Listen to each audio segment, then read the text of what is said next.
Hey, Tim, you are one of Australia's most respected community leaders. You're a sought after voice on many social justice issues, on leadership and on ethics.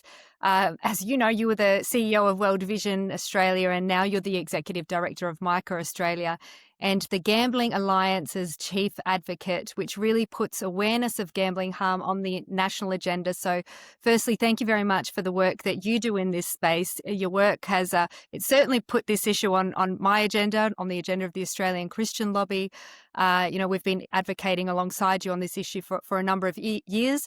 Just this week, actually, an article in The Guardian referred to an unholy alliance of ACL supporting a Greens bill in New South Wales, which is seeking a mandatory shutdown period for pokie machines. So a really important issue. Our response, of course, is ACL isn't any colour. We'll support any good bill, no matter where it comes from. And that's what you've been doing over the decades of advocacy, working across the political spectrum to advance these social issues, these social causes. So thank you so much for giving your time with us today. Pleasure. Great to be with you, Michelle. And just as an introduction to gambling harm and how big the issue really is, can you just provide a quick snapshot to introduce the issue to those that are listening that perhaps aren't aware of gambling harm? Why should we be concerned?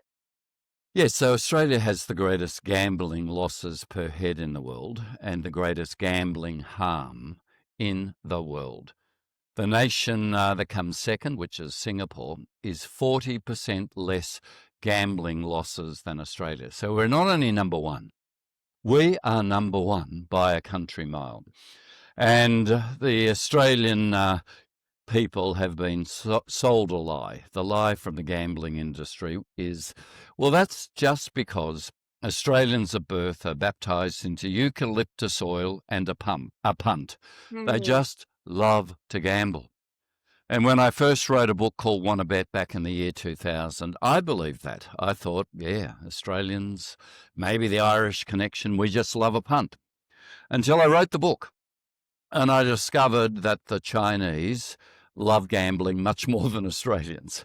I discovered the Kiwis, the English, the Irish, the list goes on, all boast about their love of gambling. And suddenly a light went off in my head. It's not peculiar to the Australian culture. This is actually a very deep passion across cultures. So then the question that I had to answer in that book, and I've been fighting ever since, is how did we end up with the greatest losses and the greatest harm in the world? How did that happen? Yeah. The initial answer was we had the weakest regulation, the most irresponsible social policy of anywhere in the world. That allowed Australia to have 75% of all the world's poker machines in pubs and clubs. 0.2% of the world's population. We have 75% of all the world's pokies in pubs and clubs. Most pokies in the rest of the world are in casinos, which is a different business. It's destination gambling. You plan to drive in a fairway or fly in if it's Las Vegas. You figure out how much food or accommodation, a night out, and what you can afford to lose. You think about it. Because pokies in Australia are on every fourth or fifth block, you didn't plan to go gambling. You went shopping. And you've got a half an hour on your car parking meter, there is always a venue open. So it's driven opportunistically by accessibility. 75% of all the world's pokies in pubs and clubs. The second feature, which many of your members will have noticed, is we have the laxest regulation when it comes to now sports betting and gambling advertising. So we have 900 ads a day on radio and free-to-air TV here in Australia. European nations have banned gambling ads. In Britain, it's 14 ads a week. Australia has had a tsunami of gambling ads. literally grooming our kids to say if it's an AFL match, an NRL match, you couldn't think of supporting a team without knowing the odds. So when you look at the apps for AFL, NRL, up pop the odds. Imagine if 10-year-olds, as once was the case, knew the difference between Marlboro cigarettes and Peter Stuyvesant cigarettes and the cost of the packaging. We would say, well, that's wrong. That's how it was when tobacco sponsored AFL, NRL, cricket. We said, we've got to get what is a legal adult product. Smoking's legal. We've got to get it out of kids' minds. Yeah. Gambling is exactly the same. It's legal, but it's grooming our kids as really the fodder for Right. being gambling addicts. So that's why we have the greatest harm in the world. So we've just gone from tobacco to gambling, and I was shocked to discover that last year gambling losses totaled $32.1 billion. And with the prevalence of illegal online gambling and also illegal gambling dens, the actual figure is probably a lot higher than that, as you know. But can you speak about how this addiction and this loss of finances impacts individuals and families? Well, it impacts people who've never gambled, not just because they're family and friends and get stolen from or loans that are never repaid. If you watched Four Corners, that was on last night, a family in Mildura lost over $700,000 through their financial advisor, who was given incentives to gamble. He gambled over $4 million. Here is a mum and dad with kids who had checked out that the financial advisor was registered with ASIC, and they knew that financial advisor's parents and trusted him with managing their funds. So the company that has all those proceeds, the betting company, doesn't pay a cent back. The guy who gambled, the financial advisor, has gone to prison for 7 years, but the family have lost all their savings. Yeah. They're destitute. And this story happens over and over again. Other nations, again in Europe, and Britain have said gambling companies that haven't done due diligence giving bonuses and incentives to people who they know can't have that amount of money to be gambling. They are subject to crime provisions to pay it back. Not in Australia, because Australia has no gambling regulator. It's a Yeah. $50 billion industry, the sports betting industry, and we have no regulator except the Northern Territory Racing Commission, made up of people who own racehorses close to the gambling industry. Why Northern Territory, you may ask? Because that's where all the sports betting firms set up.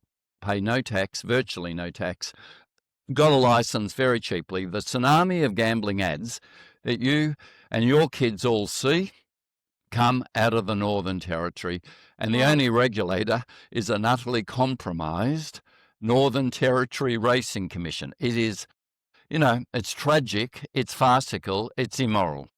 Yeah, and no doubt part of your strategy has been to firstly expose the gambling harm, because you would think, just with common sense, that by exposing the harm, it would lead to a strategy for change. But that hasn't happened. We've seen the harm revealed. Plenty of people are talking about it. It's been in the news. We saw Four Corners last night. There was even a study done by the National Gambling Prevalence Study, which showed that in the last 12 months, there were 500,000 high-risk gamblers in Australia. 68% experienced mental health issues, 16% experienced suicidal thoughts, 66% experienced financial hardship, and 19 of those whose partner gambled experienced intimate partner violence. So those are the statistics. But, what other stories have you come across that have really moved you in your advocacy, being at the coalface and seeing the harm to individuals and harm to families, society more broadly too?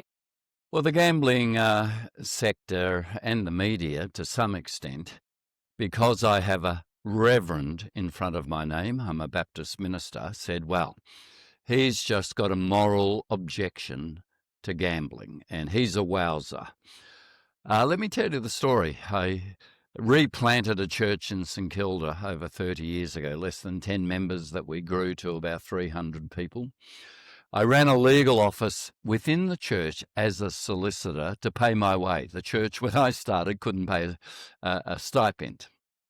And into my legal office walked a woman, middle-aged, 3 kids, happily married, didn't in her past even have a speeding ticket, never been in trouble with the law. And she asked me to represent her because when pokies were introduced in 1993 to Victoria, I'm going back a long way, and she walked in later that year to my legal office at St Kilda Baptist. She had got addicted. She started playing socially. She started going back because when you sit in front of the machines, the games and sounds and lights have been literally programmed to release the dopamine that hits the pleasure center of the brain with the force of cocaine. That's why pokies are the crack cocaine of gambling. They are so addictive. Sports betting has got that way because you can do it on a phone. But talking about this woman who came in, she had stolen $60,000 from her employer, been sacked, lost her job, been charged. I was her lawyer. She was given 4 years jail. Now, you wouldn't get 4 years jail today because courts know the machines are built for addiction. They are predatory. But back then it was, you're a criminal, you stole $60,000, 4 years jail.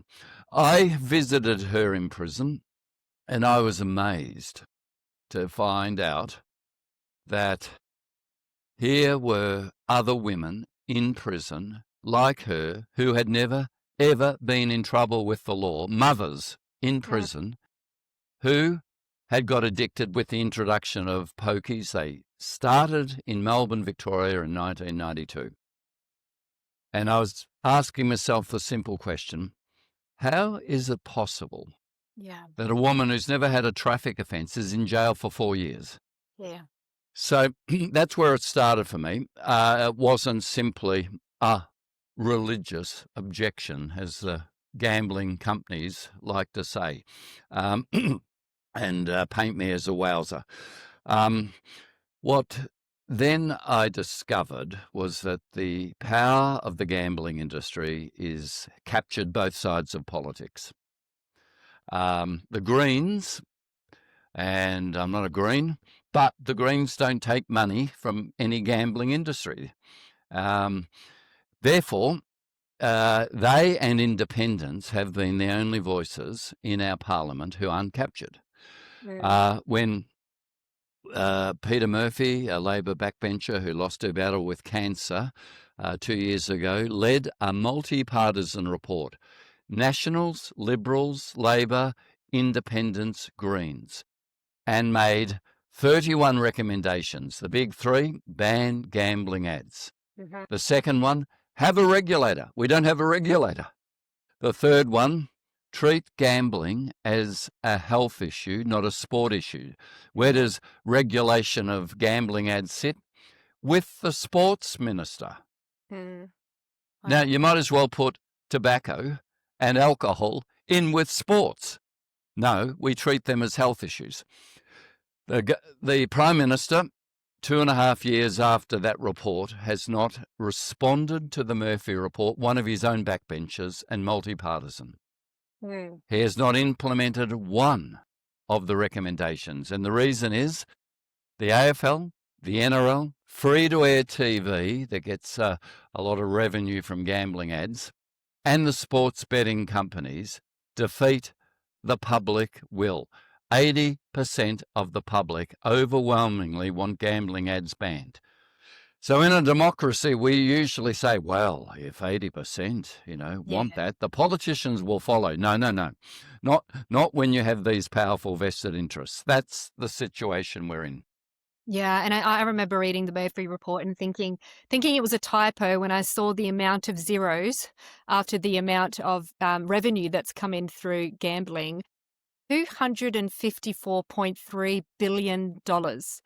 And I looked up what's the tax revenue in Australia. That it's equivalent to a quarter of all tax revenue. It's equivalent to the entire health budget. So the financial incentive for not dealing with this is enormous. And I can imagine just a massive frustration for you in leading the charge on advocacy. And must seem like you come to roadblocks because of the vested interests, which you don't like to throw around the word corruption, but when money is influencing decisions that would be in society's best interests if they actually moved on this, I'm sure you can't help but think there's corruption operating here. But what kind of influence do these lobby groups have on state and federal governments? I imagine they're fairly well organised. Well, they're incredibly well organised, and even though at Four Corners last night said, the Prime Minister has formally met with the head of the NRL, Peter V'landys, who also runs New South Wales Racing Commission 4 times. And you go, oh, well, that's not too many. Who's in the box with Peter V'landys at the NRL Grand Final at Games for 3 hours? It's the Prime Minister. The access of these gambling interests. And I say horse racing always only existed for gambling. If there wasn't gambling, we wouldn't have a horse race. We wouldn't have a greyhound race, for that matter. What is so corrupting, and I'll use your word, is the kids weren't watching horse racing or greyhound racing. Kids are watching NRL. They are watching cricket. They are watching AFL. And to actually hand our beloved sports, and we're, almost religious in our passion for sport in Australia, to hand them over to gambling companies. So much so that the NRL is now dependent on gambling to the tune of nearly $100 million. Why does the NRL, both this year and last year, have its opening round of its season starter in Las Vegas to actually cloak it in gambling to win gambling dollars? Literally, these are now gambling companies with a subsidiary in sport called AFL, in football called NRL. That's what's happened. That is corrupting. That is powerfully corrupting. And I might say that other nations have said absolutely no. This is shocking. The Prime Minister's own domestic violence expert panel last September was writing a report on how we end violence against women. We know how shocking that is in Australia. And they recommended a total ban on gambling ads. They said where there's gambling in a family, there's 3 times more domestic violence. Now, the Prime Minister, the politicians will virtue signal about how shocking domestic violence is, and they will not act on one of its motivating sources. When you ask about my experience, I've done funerals for 6 people who took their lives from gambling addiction. Their families did not know. The shame, the silence, the sense that with the message, gamble responsibly, everyone else is responsible, I'm irresponsible, therefore my family would be better off without me. Now, that gamble responsible message was pathologizing the individual. You're to blame.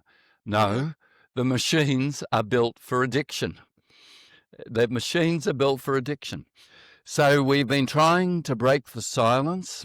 I had to think to myself, I was overseas when the 000, the deaths from people with Optus trying to get through, occurred. The Minister for Communications, who has the and sport, Annika Wells, who has the courage of responding to the Murphy report, she was absolutely all over the 3, or was it 4 deaths, I forget, from 000 outage and Optus. Well, I've done 6 funerals of suicides, and there's far more suicides from gambling, and yet this industry remains unregulated, and there's no government response, unlike we've seen in European nations. Are you seeing more voices join the advocacy efforts, particularly parents, I'd imagine, who are, seeing these ads come up on their children's, YouTube and through their social media, through their games? There's got to be more of a groundswell of community opposition to this. Are you seeing that at your level? There's huge community opposition. This is the paradox for me, Michelle. I am stopped in the street by total strangers, usually mothers, every third day who say, I am so furious. My kids know the odds. They talk in terms of who's going to be, picked in cricket this week as the 12th man. What's the odds of it being Johnny? Their whole mainstreaming, normalising is gambling language. It's hard as a parent to protect my kids. We know the dangers of social media. We parents are very vigilant in the external world. We're just waking up to how lacking in vigilance we are in the internal world, what our kids are seeing on social media.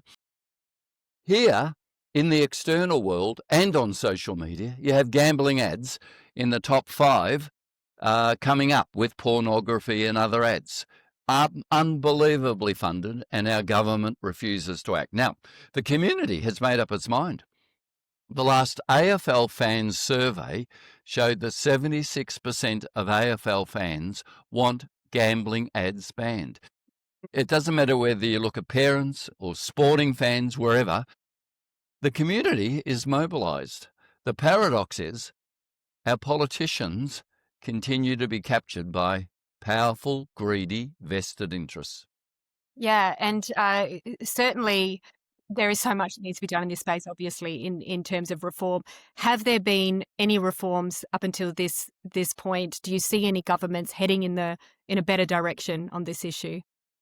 Well, I was very close to the former Premier of New South Wales, Dom Perrottet, and he promised to bring in what's called the mandatory cashless card. That means you can't put cash in a pokies. You have to lock in your losses before you start playing, lock yourself out once you've hit your limit for a time you set, 24 hours a week. That would have helped enormously. Unfortunately, he lost that election, and Chris Minns and Labor have a gambling problem. Labor New South Wales, the Labor Randwick Club with pokies. Labor New South Wales, the party, is the only party I know in the Western world that has gambling interests.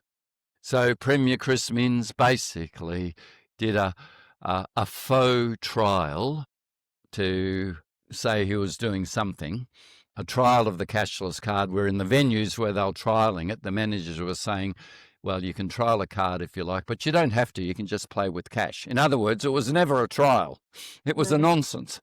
And no reform has happened because, again, the gambling powers control both sides of politics, but particularly New South Wales Labor. And that's, of course, where the Prime Minister at a federal level comes from. And we know that nothing gets done until you really task someone with the full responsibility, when they give their full focus to it. That's what's lacking in this area. There's no responsibility given, as you said, to a regulator, to the Minister for Sport, who's obviously it's compromised because that's the industry that's gaining from it. There's no national strategy in how they're going to address this problem and approaching it in an action-oriented way. We've had the Murphy report, which shows the problems and gives us a series of recommendations, a number of them. But now it's time for action. I can imagine how frustrated you are as we are at ACL, looking on and seeing there's not enough action. But can you list, perhaps some of the other reforms? You've mentioned a few. Is there anything else that you're currently pushing on right now that you think we have opportunity to win on? Yep. So let me distinguish it. Federal level, communications power, that's about gambling ads and sports betting. Pokies are at state level, so we have to work at both levels. At federal level, my sources within the Labor government tell me 80% of Labor MPs who knew and love Peter Murphy want the Murphy reforms. It's being blocked at the top. So at federal level on sports betting, write to your MPs, literally say, I know that though you can't say it publicly because of party discipline, you you know Peter Murphy was right. You want these reforms. Will you speak up? Speak up in caucus. Put pressure on Cabinet and the Prime Minister. At state level, it's literally saying we want to see what Dom Perrottet championed, the cashless card. You can't play pokies without a card. You see, the New South Wales Crime Commission found billions of dollars of dirty money going through pokies, through cash. In other words, the hot goods stolen burgled from your home, the meth sold to our kids, that gets cleaned up through the pokies. That's what the New South Wales Crime Commission found. That's why the New South Wales Police Commissioner said we want the mandatory cashless card. This is damaging our community. 75% of the world's pokies in pubs and clubs. So at state level, it's saying we want that cashless card reform. It's been recommended since 1999 when my brother was Treasurer, and I asked him to do a Productivity Commission report into gambling in Australia. That's when we found out we lead the world with the most pokies, the most damage. And the reform in 1999 was a cashless card. It didn't happen. In 2010, a second Productivity Commission into pokies said the same. We need a cashless card. So we've been on this for 26 years, and the industry's stymieing us. So at state level, that's the ask of state MPs to actually implement the cashless card. Look, I'd be happy to pull all the pokies out. That's never going to happen.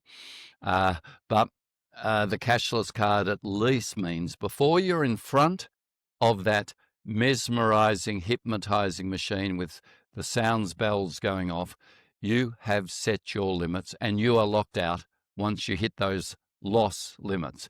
That's the reform at state level to ask for. Yeah, and you're a reverend. Obviously, you're a committed Christian. You've had a background in dealing with this issue pastorally, like you said, speaking at funerals. So this isn't just a political issue for you. This is something where you've experienced real, personal trauma with seeing people go through this struggle. And as Christians, our hearts should also be moved with compassion on this issue. And could you just speak briefly in your reverend title, encouraging Christians on why they should be engaging in an issue like this and advocating? Yeah, for two reasons.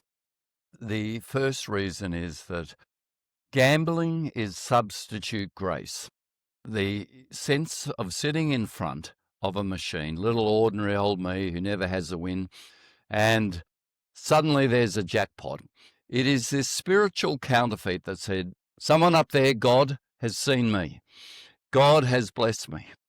This recognition is counterfeit grace. It is counterfeit spirituality. And we know it leads to addiction. 63 cents in every dollar going through a poker machine is coming from someone addicted. The second reason is, as Christians, we have to ask the justice question. Why are most of the pokies in the poorest postcodes? Why are they transferring wealth from the poorest people to the captains of the gaming industry and the richest people? A massive, ruthless transfer of wealth. The pokies, I live in Melbourne, aren't in Toorak, our finest suburb. They're not in the wealthy areas. They literally are preying on the poorest who have the least hope. I can't pay the rent this week. I'm struggling to buy kids a pair of shoes for school. Maybe a win at the pokies is my answer. And the pokies infest the poorest postcodes. They're two spiritual reasons I believe we should be acting. Yeah, and you've articulated that so well, being the kind of spiritual stronghold that that people are facing when they're struggling with this issue, because it affects your spiritual life more than anything. And we're approaching this from a spiritual point of view, being Christians, of course. But we need to pray. We need to pray that this spiritual stronghold is broken over our nation, because, as you said, there are so many vested interests. It feels like a bit of a David and Goliath battle. But we know what happened when David stood up to Goliath, and We know how the story ends, Michelle. exactly. Christians need to do carry a bit of that David spirit, fling that sling around, and aim it at the gambling industry, because of the way that it's causing so much injustice, so much harm upon individuals and upon our society. So I encourage everybody that's listening to please join us on our prayer webinar. We'll be having that on October the 20th at 7:30 p.m. Australian Eastern Daylight Saving Time. We'll be co-hosting that with Wesley Mission. Stu Cameron from the Wesley Mission is co-hosting that with us. Tim, I think you're going to be joining us as well, which is going to be great. We're going to have some other advocates as well as denominational representative joining us. We need to pray, and I really believe it's significant that when Christians come together across denominations to pray over a certain issue, we target this area in prayer, that God will cause something to happen in the spiritual realm, and God willing, we'll see more progress on this issue in the coming years than we have, Tim, in your last couple of decades advocating on this. The Gambling Alliance is a brilliant group of organisations that have been advocating under Tim's leadership for many years, and we just credit that, and also acknowledge that we need spiritual breakthrough on this. So please join us, for those that are watching, on October 20th. But thank you so much, Tim, for speaking with me today. May God bless your tireless advocacy in this area, and may God lead us all in success. Thank you. It's been a delight to be with you, and absolutely, let's break this principality and power. It is spiritual wickedness in high places. So amen to that. Amen.